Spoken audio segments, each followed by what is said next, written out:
بسم اللہ الرحمن الرحیم نحمدہ ونصلی علی رسولہ الکریم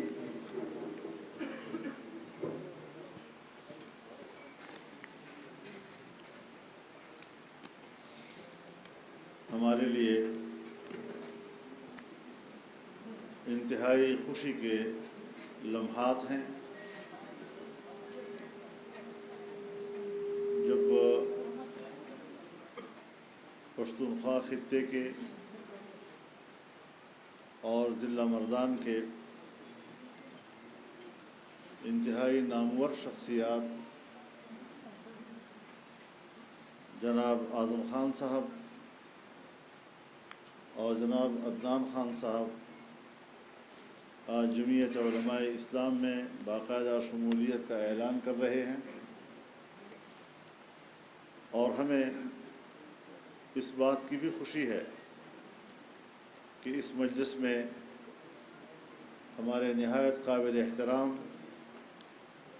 سینیٹر جناب دلاور خان صاحب بھی تشریف فرما ہیں۔ جمعیت علماء اسلام کی طرف ان با اثر شخصیات کا رجوع، رغبت، یہ ہمارے لیے حوصلہ افزائی کا باعث ہے، اور یقیناً ہمارے قافلے کو اور ہمارے مستقبل کے سفر کو اس سے بہت تقویت ملے گی۔ میں دل کی گہرائیوں سے انہیں خوش آمدید کہتا ہوں اور دعا کرتا ہوں کہ اللہ تعالی ہم سب کے اس سفر کو قبول فرمائے۔ اس موقع پر آج یہاں پشاور میں میڈیا کے دوستوں کے ساتھ ملاقات اور اس شمولیت کو اپنے صحافی بھائیوں کی محفل میں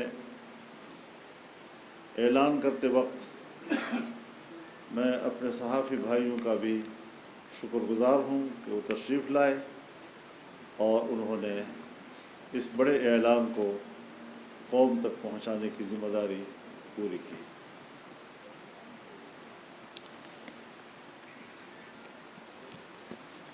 اس میں کوئی شک نہیں ہے کہ ملک اس وقت بڑے بحرانوں کا مقابلہ کر رہا ہے۔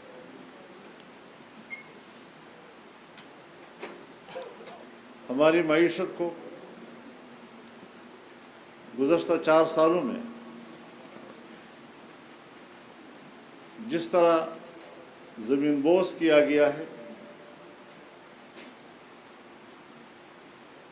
اسے دوبارہ اٹھانا، اپنے پاؤں پہ کھڑا کرنا یقیناً ایک بہت بڑا چیلنج ہے۔ ایسے وقت میں امریکہ کی طرف سے ایسے بیانات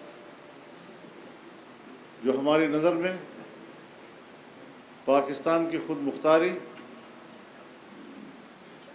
کی نفی ہے اور پاکستان کے داخلی معاملات میں مداخلت ہے۔ مذہب ایک حقیقت ہے، اور کرۂ ارض کا کوئی بھی انسان یا ایسی قومیت یا ایسا علاقہ ہوگا جہاں اس کا تعلق کسی مذہب سے نہ ہو، لیکن صرف اسلام نشانے پر کیوں؟ اسلام کے حوالے سے 20 سال تک افغانستان کے اوپر جنگ مسلط کی گئی، انہیں انسانیت کا دشمن کہا گیا، انہیں دہشت گرد کہا گیا، انہیں وہ حقوق بھی نہیں دیے گئے جو عام انسان کو حاصل ہوتے ہیں۔ قیدیوں کے بارے میں جنیوا انسانی کنونشن کو نظر انداز کیا گیا، اور 20 سال کے بعد بھی شکست خوردہ ہو کر گیا. آج پاکستان میں ان کو قادیانی یاد آ رہے ہیں, ان کے حقوق یاد آ رہے ہیں, انہیں کشمیر کے اندر کشمیریوں پر ڈھائے جانے والے بھارتی مظالم کیوں نظر نہیں آ رہے. انہیں ہندوستان میں مسلمان اقلیت, دلت اقلیت کے حالت زار کیوں نظر نہیں آ رہے.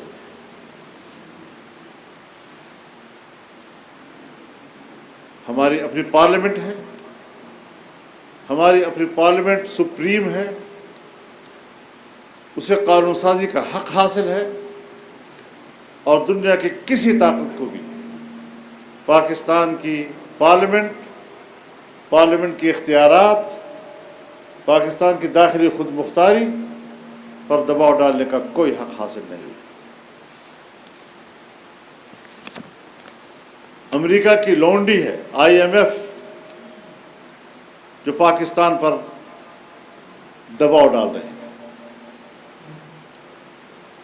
جہاں ہم دیوالیہ پن کے بالکل کنارے کھڑے تھے اور وہاں سے واپس آ کر پاکستان نے منوا لیا کہ وہ وائٹ لسٹ میں واپس آ گیا ہے, آج وہ نئے قسطیں ادا کرنے کے لیے ہم پر مزید نئے شرائط عائد کر رہے ہیں. اس کا کوئی جواز نہیں ہے, اور اس طریقے سے ہم ان کی اس روش کی مذمت بھی کرتے ہیں, اور یہ بھی بتا دینا چاہتے ہیں کہ امریکہ اب سپر طاقت نہیں رہا. امریکہ افغانستان میں شکست کھا چکا ہے. 20 سالہ جنگ کی شکست کھانے کے بعد اب اس کا سپر طاقت ہونے کا ٹائٹل ختم ہو چکا ہے. اور جہاں پورے کرۂ ارض میں وہ انسانی حقوق کا خون کر رہا ہے, انسانیت کا خون کر رہا ہے, جن کے ہاتھوں سے انسانی خون ٹپک رہا ہے, اسے انسانی حقوق کی بات کرنے کا کوئی حق نہیں پہنچتا. ہم دنیا کے ساتھ تعلقات برابری کی بنیاد پر چاہتے ہیں. ہم ہمیشہ کہتے رہے ہیں کہ ہم پوری دنیا کے ساتھ دوستی چاہتے ہیں. ہمیں اگر انکار ہے تو آقا اور غلام کی نسبت سے انکار ہے. ہمیں اس طرف آگے بڑھنا ہے. ہم نے پاکستانی مفادات کو سامنے رکھ کر خارجہ پالیسی بنا. ہم نے ملک کی مفادات کو اور اپنے 25 کروڑ عوام کے مفاد کو سامنے رکھ کر اپنی پالیسی بنا لی. ہم نے دنیا کے ہر ملک کے ساتھ تجارت کر لی, تجارتی معاہدات کرنے ہیں. ملک کی بیٹھی ہوئی معیشت کو دوبارہ ہم نے اٹھانا ہے, اور وہ فیصلے ہم نے خود کرنے ہیں. ان فیصلوں کے لیے ہم باہر کی اشارات اور ان کے احکامات کو تسلیم نہیں کر سکتے.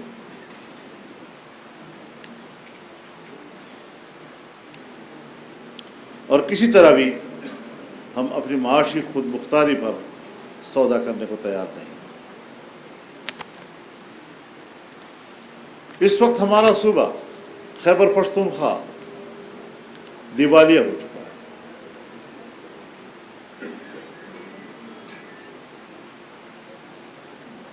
جب MMA کی حکومت تھی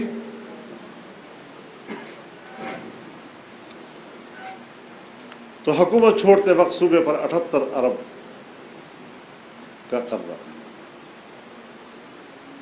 ANP نے حکومت چھوڑی تو 117 ارب. اب PTI کی حکومت ہے. اس وقت تقریباً 1000 ارب ڈالر تک ہمارا قرضہ پہنچ چکا ہے.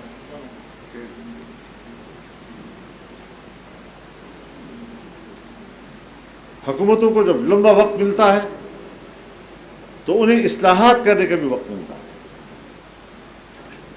انہیں معاشی استحکام کا وقت بھی ملتا ہے, لیکن انہوں نے ترقی معکوس کی. آج ملازمین کو تنخواہ دینے کے لیے پیسے نہیں ہیں, اور اپنی 10 سالہ ناکامیوں کو چھپانے کے لیے اب افواہیں پھیلا رہے ہیں کہ ہم اسمبلی کو تحلیل کر دیں گے۔ ہم جانتے ہیں آپ کیوں تحلیل کر رہے ہیں۔ دوسروں پر تنقید کرنا آسان ہے، اپنی کارکردگی بتاؤ۔ عمران خان صاحب، سیاستدانوں کو گالیاں مت دو، ڈرامے بازیاں مت کرو، 3.5 سالہ کارکردگی بتاؤ۔ خیبر پختونخوا کی حکومت کے 10 سالہ کارکردگی بتاؤ، تمہاری کارکردگی کیا ہے؟ اسی سیلاب میں اپنی کارکردگی بتاؤ جو تازہ گزری۔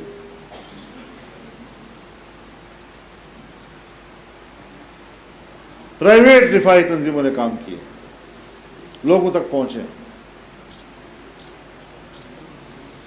تو یہ ساری صورتحال ہم ان حالات میں مقابلہ کر رہے ہیں، اور انشاءاللہ پورے خود اعتمادی کے ساتھ مقابلہ کریں گے۔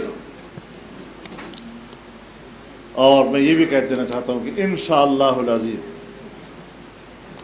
جمعیت علماء اسلام اب اس صوبے کا مستقبل ہے۔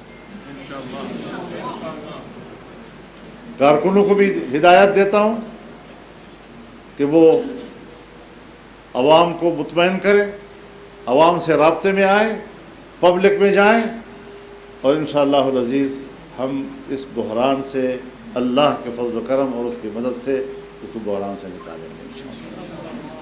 تو یہ اس موقع محل کے لحاظ سے چند گزارشات تھی میری، اور میں ایک بار پھر ہمارے جن اعلیٰ شخصیات نے جمعیت علماء اسلام میں شمولیت کا اعلان کیا ہے ان کو ایک بار پھر خوش آمدید کہتا ہوں، اور اس فیصلے پر ان کو مبارکباد پیش کرتا ہوں۔ خدا حافظ۔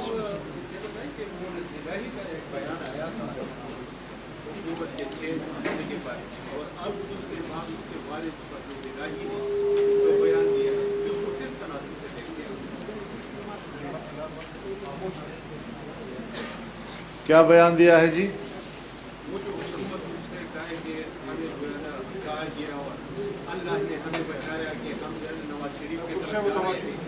لیکن اللہ نے ہمیں جو ہے عمران خان کی طرف اور اس صورت میں ہمیں جو ہے ایک شخص ملا جو ہمیں اس طرف لے کے آئے۔ مطلب اسی کے ساتھ یہ کہ عمران خان صاحب کہتے ہیں کہ بھاجپا صاحب نے ڈبل گیم کھیلی ہے، ہمارے ساتھ بھی ہمیں جو کہتے رہے، پورے اپوزیشن کے ساتھ بھی ملتے رہے، صاحب کا بھی یہی کہنا ہے۔ مجھے آپ ان کا ان 7-8 سالوں میں یا جو حکومت انہوں نے کیا 3.5 سال میں، یہ بتا دیں کہ کون سا وہ فیصلہ ہے کہ جو اس نے کیا اور بعد میں یہ نہیں کہا کہ مجھ سے غلطی ہوئی۔ کس کس غلطی کو آپ شمار کریں گے؟ تو یہ غلطیوں کا پلندہ ہے، بار بار غلطی کا اعتراف، اور پھر کہتے ہیں یہ میرا بڑا پن ہے، میں غلطی کا اعتراف کر رہا ہوں۔ تیرے پاس عقل کی طرح ہے کہ تو صحیح فیصلے کرے، تیرے پاس ٹیم کی طرح ہے کہ تو صحیح فیصلے کرے۔ تم نے ملک کی معیشت کو تباہ کیا، مانو کہ میں نے ملک کی طبیعت کو مانو۔ ہر بات پر مجھے ISI نے کہا، پھر میں نے اس کو چور کہا، مجھے ISI نے بتایا تو میں نے تب چور کہا، تو مجھے اس نے کہا تو میں نے تب چور کہا، تو مجھے باجوہ نے کہا کہ یوں کرو تو میں وہ کرتا تھا، تو مجھے تو میرے تو سارا اختیاری ان کے ہاتھ میں تھا، تو میں تو سب فیصلے انہیں کہنے پہ کرتا تھا، تو پھر آپ کیا بلا تھے؟ کس مرض کی دوا؟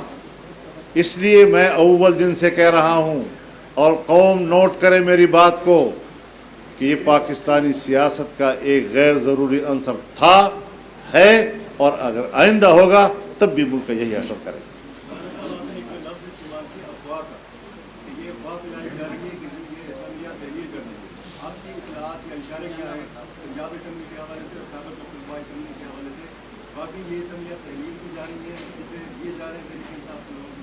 آپ عادل تو نہیں ہیں؟ تو خیر لگ رہی۔ میرے خیال میں نہ خنجر اٹھے گا نہ تلوار ان سے، یہ بازو میرے آزمائے ہوئے ہیں۔ مجھے ان کے وہ استعفے بھی یاد ہیں جو پارلیمنٹ سے انہوں نے دیے تھے، اور پھر کس طرح وہ ایک چھوٹا سا راستہ پشو لارے کتا ادھر نہ رارے سمجھے۔ یہ ہمارے جانے پہچانے لوگ ہیں، ان کی کوئی سیاست نہیں ہے، ان کی کوئی